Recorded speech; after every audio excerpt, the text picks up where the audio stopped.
नमस्कार दोस्तों, कैसे हैं आप? स्वागत है आप सभी का पोस्ट ऑफिस कोचिंग में। और आज हम एक मिनट रुक जाओ। जो हमारा प्रैक्टिस का बैच है उसकी क्लास नंबर 6 ले रहे हैं। जो भी इन फ्यूचर पोस्टमैन का या मेल गार्ड का एग्ज़ाम देना चाहते हैं, जो पिछले सालों में जैसे क्वेश्चन आते हैं उसी में से उठाए हुए क्वेश्चंस हमारे प्रैक्टिस सेट में होते हैं। ठीक है, बिना किसी देरी के क्लास को शुरू करते हैं। आप देख ही रहे हैं आपकी स्क्रीन पर पहला क्वेश्चन आप देख सकते हैं कि अगर पोस्टमैन भैया किसी के घर गए और घर जाने के बाद मान लीजिए सीओडी था या वीपीपी था। अभी वो जो बंदा है जिसके नाम पर वो सीओडी या वीपीपी आया है, वो पैसे निकालने में बहुत देरी कर रहा है। उसको छुट्टा नहीं मिल रहा, चेंज नहीं मिल रहा, कोई भी कारण हो सकता है। तो उस केस में पोस्टमैन भैया क्या करेंगे? ठीक है, ये क्वेश्चन है पहला। तो एक तो ऑप्शन है कि वो उसको पैसे लिए बिना ही डिलीवर कर देंगे। दूसरा ऑप्शन ये तो गलत है ना। एक ऑप्शन है कि अगर और कोई पैसा दे देगा तो उसको डिलीवर कर देंगे। भाई ये भी गलत है। तो इस केस में क्या होता है कि अगर कस्टमर ज़्यादा समय लगाता है तो पोस्टमैन भैया उस आर्टिकल को लेकर वापस पोस्ट ऑफिस में आ जाते हैं। ठीक है, बस इतनी सी बात है। बाद में वो बंदा पोस्ट ऑफिस में आकर जो लेना चाहे अपना सामान ले सकता है, लेकिन ज़्यादा समय रुकने का नहीं। ठीक है, बुलाता है मगर जाने का नहीं, इतना समय लगाने का नहीं। ठीक है, दूसरा क्वेश्चन देखते हैं। अभी आपने कई जैसे कोर्ट के सम्मान आते हैं या फिर जो H D F C account opening form है उसके साथ भी एडी लगी होती है पीछे। छोटा सा कार्ड सा लगा रहता है रजिस्टर्ड आर्टिकल के साथ, उसको एक्नॉलेजमेंट बोल देते हैं। ठीक है, आर्टिकल के साथ एक्नॉलेजमेंट भी लगा हुआ रहता है। हमें जब हम कस्टमर को वो आर्टिकल डिलीवर करते हैं साथ में एडी पर भी साइन करवाते हैं और फिर एडी को वापस सेंडर के पास भेज देते हैं। ठीक है, लेकिन ऐसा भी तो हो सकता है कि कस्टमर बोले कि भैया मैं इस एडी पर तो साइन नहीं करूंगा, आपकी चलो जो लिस्ट है डिपार्टमेंट की उस पर साइन कर दूंगा। ठीक है, ऐसा केस भी हो सकता है, होने को कुछ भी हो सकता है ना। तो ऐसे केस में तो ऐसे केस में अगर कस्टमर एडी को एक्नॉलेजमेंट को साइन नहीं करना चाहता तो इट्स ओके। हम आर्टिकल अपनी लिस्ट पर कस्टमर से साइन करवाएंगे, आर्टिकल कस्टमर को डिलीवर करेंगे, एडी पर लिखेंगे भी रिफ्यूज़ कर दी है कस्टमर ने साइन करना, और उसको वापस भेज देंगे। ठीक है, तो यही लिखा हुआ है कि आर्टिकल एक तो हम डिलीवर करेंगे, ऑप्शन नंबर ए। दूसरा कि एडी पर रिमार्क देंगे कि कस्टमर ने रिफ्यूज़ कर दिया है उस पर साइन करना। तो पहले जो दो ऑप्शन है वो सही है। ठीक है, क्वेश्चन नंबर 3 कि अगर रजिस्टर्ड आर्टिकल किसी ऐसे व्यक्ति को डिलीवर किया जाए जो पढ़े लिखे नहीं है, ठीक है, जो कम पढ़ना लिखना जानते हैं, जो उनको नॉलेज नहीं है पढ़ाई लिखाई की, तो उस केस में जो पोस्टमैन भैया है, जहाँ तो वो क्या करेंगे, उसके अंगूठे का निशान लेते हैं, है ना। चाहे वो लिस्ट पर लेने हो, चाहे वो एक्नॉलेजमेंट पर लेने हो, तो साथ में उसको अटेस्ट भी करना पड़ता है। तो अटेस्ट कौन करेगा उस अंगूठे के निशान को? तो उसको अटेस्ट पोस्टमैन भैया खुद करेंगे। मान लीजिए मैं अनपढ़ हूँ, मैं पढ़ा लिखा नहीं हूँ, पोस्टमैन भैया मेरे पास आर्टिकल डिलीवर करने आते हैं, मैं अपना थंब इम्प्रेशन देता हूँ, तो पोस्टमैन भैया क्या करेंगे, खुद ही उस पर साइन साथ नीचे कर देंगे कि मेरी प्रेजेंस में ही शिव भैया ने जो है अपना अंगूठा लगाया है। ठीक है, क्वेश्चन नंबर 4 कि अगर कोई इंश्योर आशा, मैं आपको वैसे समझा रहा हूँ। क्वेश्चन नंबर 4 कि अगर कोई इंश्योर आर्टिकल किसी बच्चे के नाम पर आ जाए, ठीक है, बच्चा, छोटा सा बच्चा जिसकी आयु, जिसकी जो उम्र है वो 18 साल से कम है, वो हम बच्चे में ही गिनते हैं, वैसे आजकल बच्चे हैं तो नहीं वो। ठीक है, उनको हम बच्चों में ही गिनते हैं। आजकल के तो बच्चे 10-12 साल में भाई काफ़ी मेच्योर हो जाते हैं, है ना। तो उस केस में उस इंश्योर आर्टिकल को कैसे डिलीवर किया जाएगा? वैसे भी आपके लिए नॉलेज की बातें हैं, अगर आप पोस्टमैन का एग्ज़ाम नहीं भी दे रहे हैं, it is very much knowledgeable. तो उस केस में हम क्या करेंगे कि जिस बच्चे के नाम पर मान लीजिए जहां पर जो बच्चा है उसका नाम है रोहन। रोहन का जो है हम साइन करवाएंगे लिस्ट पर। ठीक है, अगर वो साइन करना नहीं जानता तो थंब इम्प्रेशन लगा लेंगे, अंगूठा लगा देंगे उसका।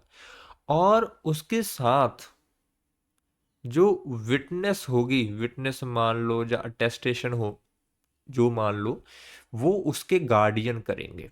ठीक है, मतलब कि अगर रोहन के नाम पर इंश्योर लेटर आया है, रोहन के साइन या फिर अंगूठा लगाएंगे, साथ में उनके माता पिता के, अगर उनकी कस्टडी में रह रहा है, अगर किसी और की कस्टडी में बच्चा रह रहा है तो उनके हम साइन जो है साथ में करवाएंगे। ठीक है। क्वेश्चन नंबर 5 कि जो विलेज पोस्टमैन होते हैं वो इमीडिएट किसके कंट्रोल में होते हैं। तो एक तो कई बार ऐसा होगा कि आपको पता ही नहीं होगा कि जी विलेज पोस्टमैन किसको बोलते हैं। जो आजकल हम जीडीएस एमडी बोल देते हैं, मेल डिलीवर, उनको विलेज पोस्टमैन बोल देते थे। ठीक है, वो बस नॉर्मल क्लेचर है, उसको कभी इस नाम से बोल दिया, कभी उस नाम से बोल दिया, है ना। तो जीडीएस एमडी भी बोल देते हैं, बीपीएम भी इसका काम कर ही लेता है। तो वो इमीडिएट कंट्रोल किस में होते हैं, वो पोस्ट मास्टर के कंट्रोल में होते हैं। अभी बच्चों का डाउट ये होगा कि हम तो भैया एएसपी के या सुप्रिटेंडेंट के या फिर सब डिविजनल इंस्पेक्टर के कंट्रोल में होते हैं, है ना। तो देखिए, हमें हमें जो हमारे सिलेबस में लिखा है उस हिसाब से ही सही और गलत का चयन करना है। प्रैक्टिकल लाइफ में बाद में चीज़ें बदल सकती है। ठीक है। क्वेश्चन नंबर 6 कि अगर किसी पार्सल का वजन कितने किलो से ज़्यादा होगा कि उसकी जो डिलीवरी है सिर्फ पोस्ट ऑफिस में ही हो सकती है, पोस्टमैन भैया उसको नहीं लेकर जाएंगे। तो अगर किसी पार्सल का वजन 10 किलोग्राम से ज़्यादा है तो उसको पोस्टमैन भैया डिलीवर नहीं करेंगे। ठीक है। ऐसे तो 3 पार्सल आ गए तो 30 किलो तो पोस्टमैन का वजन 3 पार्सल सही हो जाएगा, है ना। तो बाकी के वो कब बांटेगा स्पीड पोस्ट आर्टिकल से जहाँ रजिस्टर्ड आर्टिकल। सो 10 किलो से ज़्यादा का पार्सल पोस्ट ऑफिस में आकर कलेक्ट करना पड़ेगा। लेकिन ये जो कंडीशन है स्पीड पोस्ट के लिए नहीं है, पार्सल के लिए। क्वेश्चन नंबर 7 कि कितने सम का इंश्योर आर्टिकल नॉर्मली डिलीवर किया जाता है।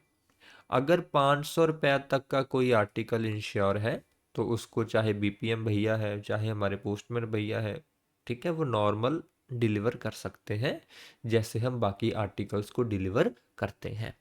अगर 500 से ज़्यादा अमाउंट का इंश्योर आर्टिकल है तो कस्टमर को खुद पोस्ट ऑफिस में आना पड़ेगा अपना प्रूफ लेकर, तो उसको जो लेटर है डिलीवर किया जाएगा।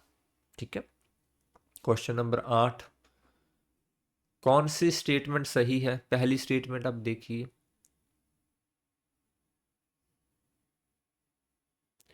कि अगर किसी आर्टिकल पर कस्टम ड्यूटी 50 रुपए से ज़्यादा है तो उस आर्टिकल को पोस्ट ऑफिस की विंडो पर ही, काउंटर पर ही डिलीवर किया जाता है।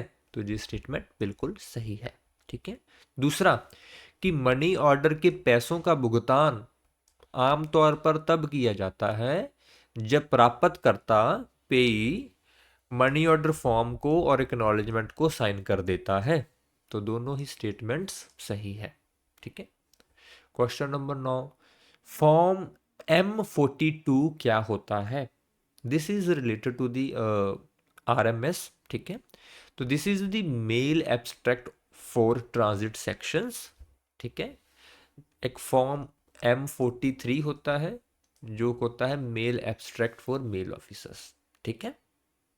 इसको हमने अभी जब हम इसका थ्योरी पढ़ेंगे तो ये चीज़ें आपको समझ लगेगी। मेल एब्स्ट्रैक्ट किन दो भागों में कितने भागों में बटा हुआ होता है। तो बेसिकली 2 भागों में बटा हुआ होता है। ये 2 भाग कौन से होते हैं, एक होते हैं मेल, दूसरा होता है बैक। मतलब कि एब्स्ट्रैक्ट में पूरा रिकॉर्ड रखा जाता है भी क्या आया है क्या गया है। ठीक है।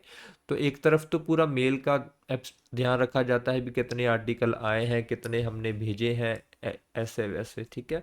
दूसरा रखा जाता है बैग्स का कि कितने बैग्स आए हैं, कितने डिस्पैच किए हैं, है ना। तो इस तरह से तो मेल एब्स्ट्रैक्ट 2 पार्ट्स में बटा हुआ रहता है।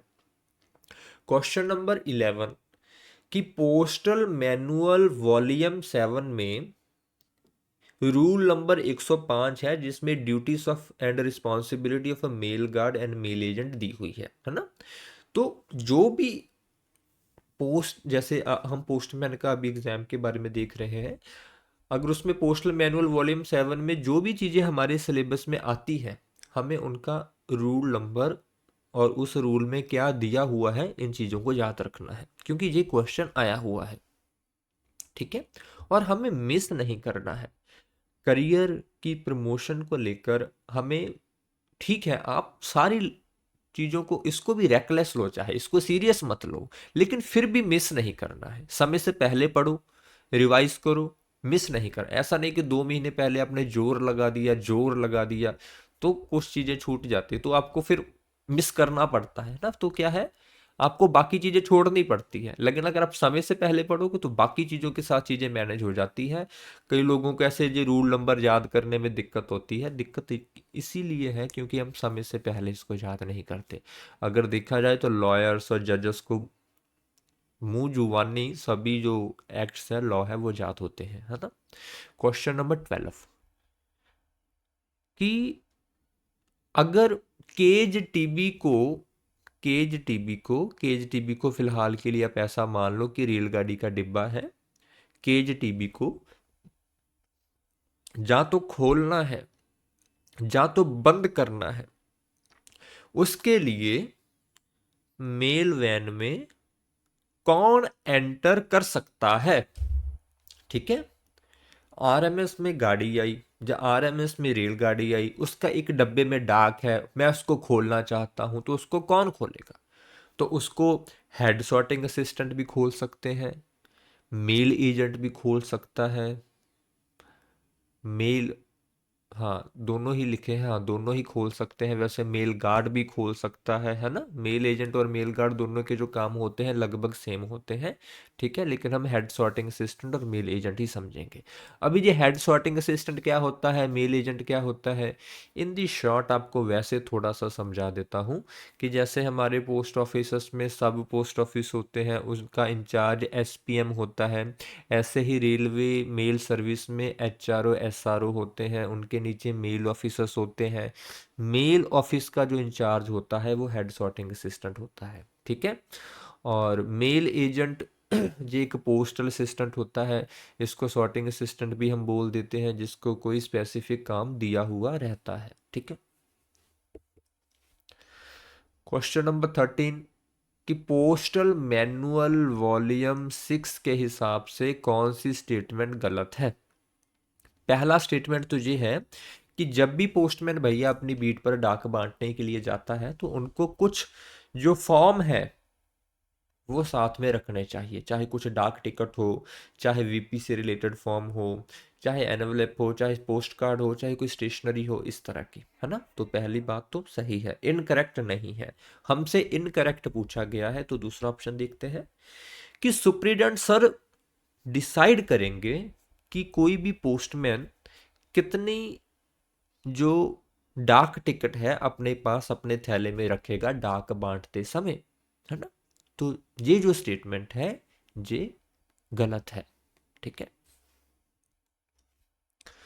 Next question, question number 14 MS-27।